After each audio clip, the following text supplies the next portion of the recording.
L'autostop a toujours existé, mais dans les années 1960-70, ça devient vraiment très populaire, entre autres aux États-Unis, entre les jeunes Américains, parce que c'est une forme de transport où on peut se déplacer loin, gratuitement, on peut rencontrer des gens, et euh, c'est tout à fait normal, et c'est en fin de compte presque la mode.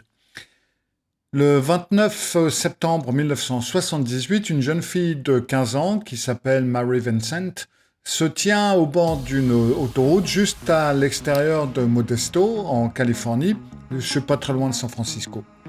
Mary est une adolescente rebelle qui s'est récemment enfuie de son domicile à Las Vegas, Nevada. Ses parents traversent un divorce très difficile, elle supporte plus d'être à la maison et donc c'est la raison pour laquelle elle s'est enfuie. Elle a fait de l'autostop jusqu'à Los Angeles, en Californie, où vit son grand-père, mais après quelques jours, elle a eu le mal du pays et de la maison, et elle veut retourner donc auprès de ses parents et de ses amis, de sa famille. Donc un jour, pendant que le grand-père est sorti, elle quitte discrètement sa maison et elle commence à faire de l'autostop pour rentrer à Las Vegas. Elle est donc ainsi arrivée jusqu'à Modesto, en Californie, et c'est là où la première personne qui a accepté de la prendre l'a donc laissée. Et elle se trouve sur cette portion d'autoroute à Modesto et cherche un autre véhicule qui pourrait l'amener plus au sud vers Las Vegas. Comment est-ce que ça va se passer tout ça? Si vous aimez les histoires sombres, mystérieuses ou fantastiques, vous êtes tombé au bon endroit parce que je fais de mon mieux pour mettre une vidéo en ligne tous les samedis. Souvenez-vous de vous inscrire et puis souvenez-vous également de cliquer sur la cloche afin d'être averti lorsque je mets une nouvelle vidéo en ligne. Et bien entendu, si vous aimez cette vidéo, n'hésitez pas à mettre un petit pouce en l'air, ça aide la chaîne et les vidéos.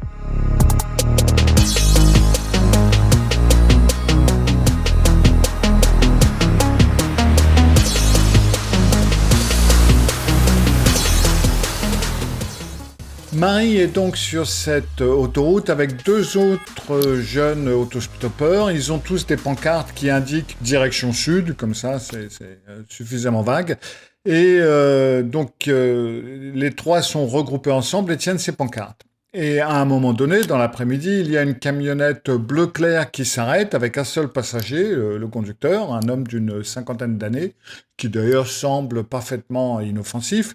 La camionnette s'arrête quand ils voient leur pancarte et ils se garent sur le bord de la route à environ 5 mètres devant eux. Les compagnons de Marie restent là où ils sont et elle court jusqu'à la camionnette bleu clair et regarde par la fenêtre côté passager. Et elle demande donc à cet homme, bonjour, est-ce que vous pouvez nous prendre tous les trois? Nous allons vers le sud. Et l'homme la regarde et lui dit, ah non, je peux prendre que toi, je peux pas prendre les deux autres. Je ne peux prendre que toi.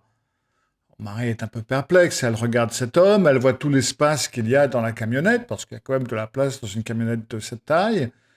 Elle se dit, c'est quand même bizarre que je sois la seule personne à monter alors qu'ils vont au même endroit que moi.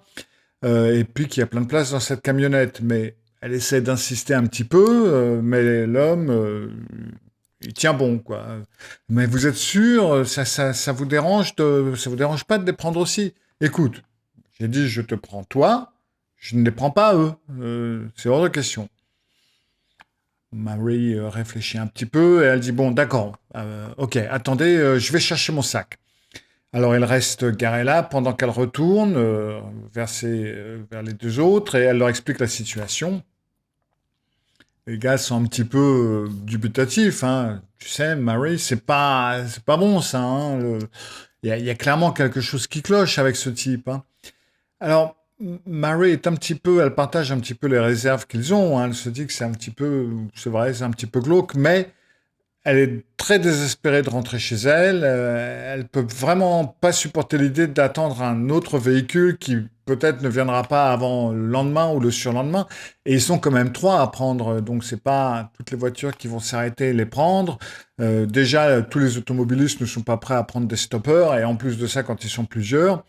Donc, elle ne veut plus attendre et elle dit à ses compagnons, non, écoutez les gars, moi je vais prendre le trajet, j'y vais. Elle leur dit au revoir, elle prend son sac et elle retourne en courant vers la camionnette avant de monter donc du côté passager. Elle s'assoit dans la camionnette, elle referme la porte et le gars remonte sur la route, il était sur le bas-côté et puis repart. Et puis il se tourne vers Mary et il se présente.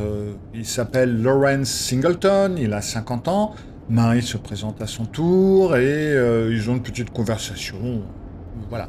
Et très vite, Mary se sent très à l'aise avec Lawrence. Il lui rappelle un petit peu son grand-père. Il est gentil, il est poli. Alors, elle commence à se sentir un petit peu fatiguée et elle lui demande donc, dites donc, Lawrence, est-ce que ça vous dérange si je dors un petit peu? Non, non, vas-y, pas de problème, vas-y, dors, qu'il lui dit. Et Mary se détourne donc de Lawrence, elle se met dos à lui et elle se recroqueville comme ça sur son siège et elle s'endort relativement rapidement. Un peu plus tard, elle se réveille, elle regarde par la fenêtre, elle comprend immédiatement qu'ils vont dans la mauvaise direction.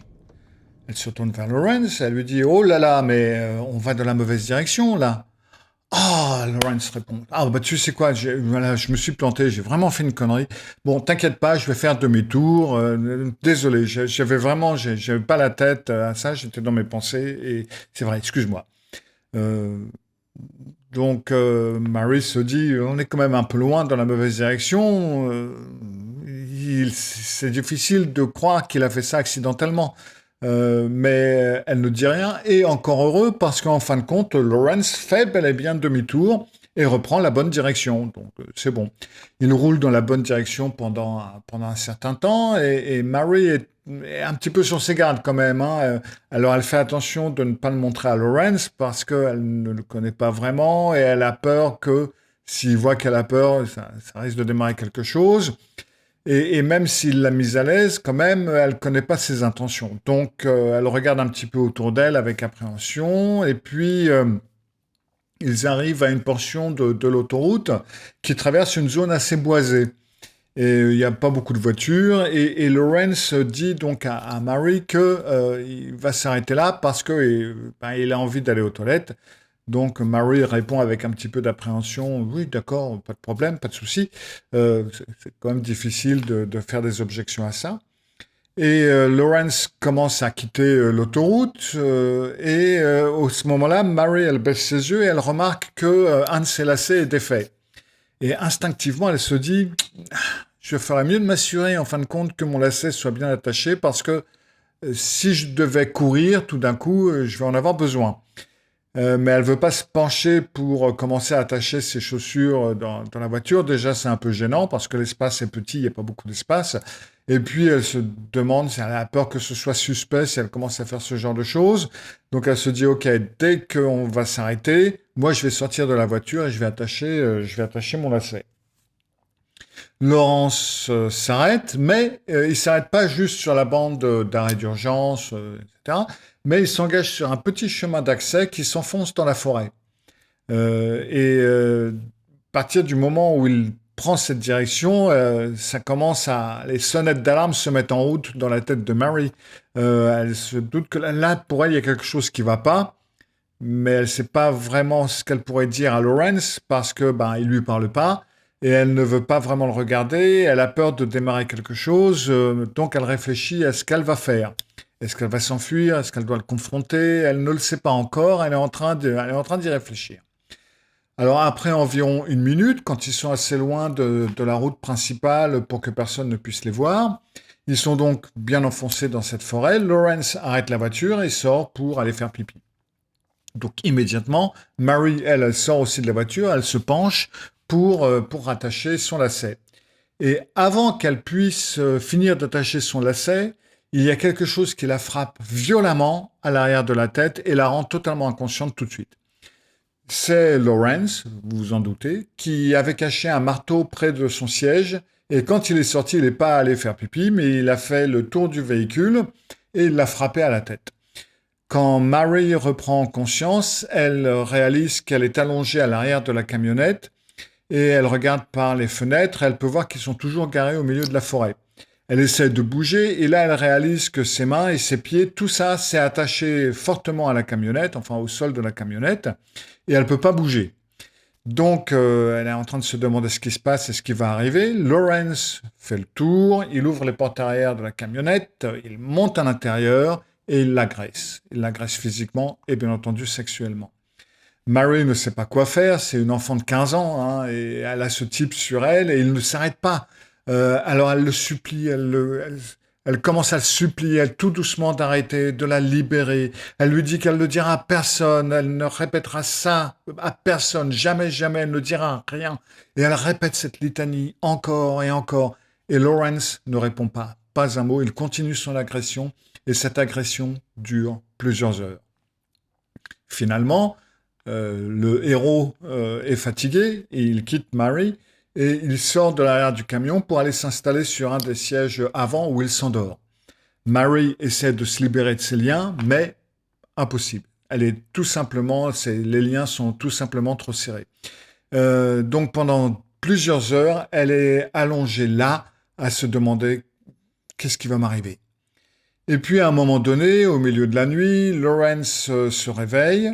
Sans dire un mot à Mary, il sort de la camionnette, il s'installe au volant avant de conduire la camionnette hors de la forêt. Il revient sur la route principale pendant un moment jusqu'à ce qu'il tourne sur un autre chemin d'accès qui les éloigne de la route principale. Loin de tout regard indiscret, il s'arrête quelque part dans cette forêt au milieu d'un canyon. Lawrence gare sa camionnette, il sort, il fait le tour jusqu'à l'arrière, il ouvre les portes là où Mary est allongée, là où Mary gémit, là où Mary pleure, là où Mary le supplie d'être libérée. Il monte à l'intérieur et il continue à la torturer pendant des heures et des heures jusqu'à ce que le soleil se lève enfin. Une nuit d'enfer. Une fois le jour qui commence à poindre, Lawrence s'arrête, il sort de l'arrière de la camionnette et il se tient là, tourné vers Mary. Il tend les bras, il défait les liens de Mary et il la libère. Il la sort de la camionnette et il la met debout sur le sol devant lui. Elle pleure, elle est battue, elle est ensanglantée, elle est affaiblie, elle ne sait pas ce qui se passe et elle lui dit tout simplement et tout doucement « S'il vous plaît, libérez-moi, s'il vous plaît, libérez-moi ». Il la regarde et il lui dit « Oh, tu veux être libre? Attends, je vais te libérer. » Il fait le tour de cette jeune fille de 15 ans totalement détruite. Il atteint l'arrière de la camionnette où se trouve une boîte à outils et il en sort une hache. Il revient, il se tient devant Mary et Mary n'a qu'une fraction de seconde pour voir ce qu'il a dans la main avant que d'un mouvement fluide, il attrape son bras gauche pour abattre la hache sur le bras gauche de Mary. Il sectionne son bras juste sous le coude. Mary tombe en arrière sur le sol et regarde l'endroit où se trouve son bras gauche, où se trouvait son bras gauche quelques instants plus tôt, et elle est en état de choc. Avant qu'elle ne puisse faire quoi que ce soit, Lawrence s'approche simplement et avec sa main gauche, il attrape son poignet droit. Maintenant, Mary sait ce qu'il va faire. Il tient toujours cette hache. Elle crie et il le frappe aussi fort qu'il le peut, plusieurs fois. Il la frappe 4 coups violents pour finalement sectionner le bras droit de Mary. Mary s'effondre sur le sol. Elle saigne abondamment. Elle hurle de douleur. Quant à Lawrence, lui, la seule chose qui le fait se concentrer, c'est que l'une des mains amputées de Mary est toujours agrippée à son bras gauche. Quand il a coupé le bras gauche de Mary, celle-ci le tenait sur le bras gauche. Et en fin de compte, avec le choc, sa main est toujours accrochée. Et très nonchalamment, il essaie de secouer cette main pour la faire tomber de son bras. Et finalement, quand elle tombe, il se tourne pour regarder Mary et il constate qu'elle est silencieuse et qu'elle est inerte, qu'elle est allongée dans une énorme flaque de sang. Lawrence remet la hache ensanglantée dans sa camionnette et puis il s'approche simplement de Mary, il l'attrape et il commence à la traîner. À environ 30 mètres de la camionnette se trouve un ponceau. Alors un ponceau, c'est une espèce de pont, une partie. Et dans ce cas, c'est ce qu'il y a beaucoup aux États-Unis, je ne sais pas si ça se trouve en France, mais c'est un pont avec, en fin de compte, une buse ou un trou de soupe qui permet à l'eau et aux écoulements de passer sous la route sans l'endommager. Donc ce ponceau particulier, sous ce chemin d'accès, il est construit à environ 9-10 mètres sous la surface de la route. Donc, si vous vous tenez sur la route, au-dessus de la zone où se trouve ce ponceau, si vous marchez au bord de chaque côté, il y a une chute d'environ 10 mètres jusqu'à l'ouverture du ponceau de chaque côté. Lawrence traîne Mary jusqu'à cette section de la route, au-dessus du ponceau, et il jette son corps sans vie par-dessus le bord, le faisant s'écraser sur les rochers en contrebas. Et puis Lawrence fait très prudemment, pour pas tomber, le tour pour descendre jusqu'à son corps, et il fourre le corps à l'intérieur sous le ponceau, enfin sous le pont, et puis, en partant, il lui dit « Voilà, maintenant, tu es libre ». Après le départ de Lawrence, Mary aurait dû être morte. En fin de compte, elle aurait dû mourir plusieurs fois, d'ailleurs, pendant cette attaque extrêmement violente, mais miraculeusement, Mary n'est pas morte. En fait, elle expliquera plus tard qu'elle se souvient très clairement de toute l'attaque. Elle est pleinement lucide, elle est pleinement consciente, elle est pleinement attentive pendant toute la durée, à part au moment où elle a été assommée par le marteau, bien entendu. Elle se souvient donc extrêmement clairement de l'amputation de ses bras, et elle se souvient particulièrement d'un moment précis au début, avant que son bras gauche, le premier bras qui a été coupé, ne soit amputé. Il attrape son poignet gauche et elle l'agrippe instinctivement et elle s'accroche à lui et quand il abaisse la hache et coupe son bras, donc elle commence à tomber en arrière. Mais elle se souvient d'avoir pensé « Mais pourquoi est-ce que je tombe en arrière ? Je viens juste d'agripper son bras, j'ai une bonne prise. » Et alors qu'elle tombe, comme si le temps s'arrêtait, elle voit littéralement sa main toujours accrochée à son bras et elle voit que, en fin de compte, son bras a été sectionné de son corps. Lorsque Lawrence coupe son bras droit, malgré la douleur atroce, c'est comme si elle comprend instinctivement qu'elle doit faire semblant d'être morte. Sans ça, c'en est fini.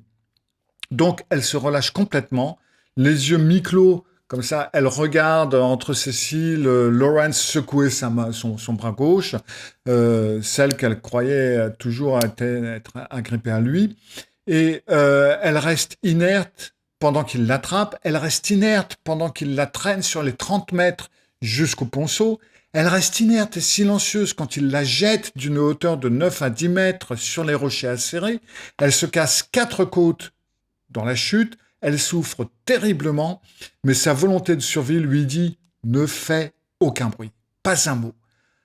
Supporte cette punition et tu survivras. » Après son départ, elle se souvient avoir pensé « Je ne sais pas où il est, peut-être qu'il est m'attend là-haut sur la route. Je ne peux pas sortir en rampant en essayant de me sauver parce que s'il me voit, il va m'achever. » Donc elle reste allongée dans ce ponceau, enfin sous le pont, dans cette position horrible, totalement tordue, sans ses bras et avec des côtes cassées. Finalement, après un moment, elle commence à se sentir exceptionnellement fatiguée. C'est dû à la perte de sang qui la fatigue. Et elle explique qu'il y a une voix dans sa tête qui lui dit « Tu ne peux pas t'endormir. Si tu t'endors, c'est la mort. Si tu meurs, personne ne pourra attraper ce monstre et il fera ça à quelqu'un d'autre. » Donc, elle a une montée d'adrénaline et elle décide « Je vais vivre. Je vais me sortir d'ici. Je ne sais pas s'il est encore là-haut, mais je dois sortir et je dois essayer de me sauver. » D'une façon ou d'une autre, elle sort de ce ponceau. Une fois au sol, elle enfonce ses moignons, les moignons de ses bras dans la terre et tente de combler les plaies avec de la terre et de la boue. Ensuite, elle lève ses bras au-dessus de sa tête autant qu'elle le peut parce qu'elle ne veut pas que son sang et ses muscles, en fin de compte, s'échappent de ses bras. Et c'est comme ça, avec ses bras mutilés levés au-dessus de la tête, elle réussit à grimper ce talus jusqu'à la route. Elle n'a pas de vêtements, elle est nue, elle est couverte de sang, de la tête aux pieds, elle est en état de choc, elle commence à courir sur l'autoroute et une voiture passe effectivement assez rapidement, mais ils sont tellement choqués par ce qu'ils voient qu'ils ne s'arrêtent même pas et ils continuent leur route. Marie court pendant 5 kilomètres sur cette autoroute avant de réussir à faire arrêter un automobiliste qui s'avère être un jeune couple d'ailleurs. Alors après avoir surmonté le choc initial de l'apparence de Mary, parce que c'est quand même quelque chose d'assez spécial à trouver sur sa route, ils la mettent dans leur voiture et ils foncent à l'hôpital. Mary reste à l'hôpital pendant 1 mois. Durant cette période, elle donne à la police toutes les informations sur son agresseur, Lawrence Singleton. Grâce à sa description très détaillée, la police peut réaliser un très bon portrait robot et le voisin de Lawrence Singleton voit ce portrait et le dénonce. Lawrence est donc jugé et condamné à 14 ans de prison pour ce qu'il a fait à Mary. C'est la peine maximale à cette époque que le juge peut donner. Le juge aurait bien aimé donner plus, mais légalement, il n'en avait pas le droit. C'était le cadre de la loi.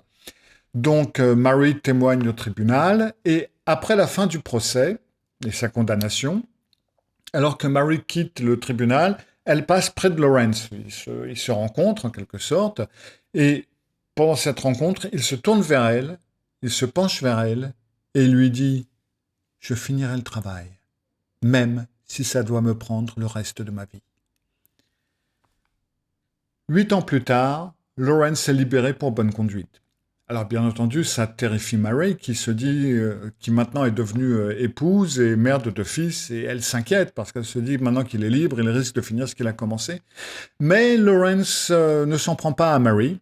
À la place, 10 ans après sa libération conditionnelle, il attaque une autre femme, une mère de 3 enfants, une femme de 31 ans qui s'appelait Roxanne Hayes.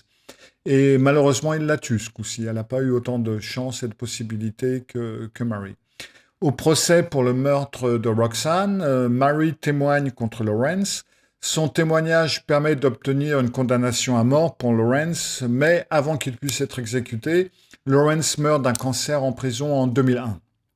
Quand Mary apprend que Lawrence est mort, elle se sent en fin de compte frustrée, mais ses fils sont très soulagés d'apprendre que l'agresseur de leur mère est mort et tout le monde y trouve un certain réconfort. L'indignation qui a été suscitée par la libération anticipée de Lawrence, compte tenu de ce qu'il a fait à Mary et le fait que cette libération anticipée ait conduit au meurtre d'une autre personne, s'amène à la création de ce qui s'appelle la loi Lawrence-Singleton, qui aux États-Unis donc donne aux juges la possibilité de prononcer des peines de 25 ans à perpétuité dans les cas qui impliquent la torture.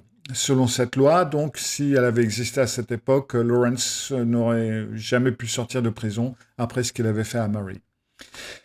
Alors, ce qui est particulièrement intéressant dans le cas de Singleton, c'est la constellation de traits psychopathiques qu'il présente. Parce que au-delà de ce diagnostic évident de psychopathie, on peut observer une composante sadique particulièrement marquée. De par son mode opératoire, on peut voir une capacité remarquable à la compartimentation psychique. Il est capable de maintenir une façade sociale parfaitement adaptée. C'est ce que Cleckley appelait le masque de la santé mentale, tout en nourrissant des pulsions sadiques relativement élaborées.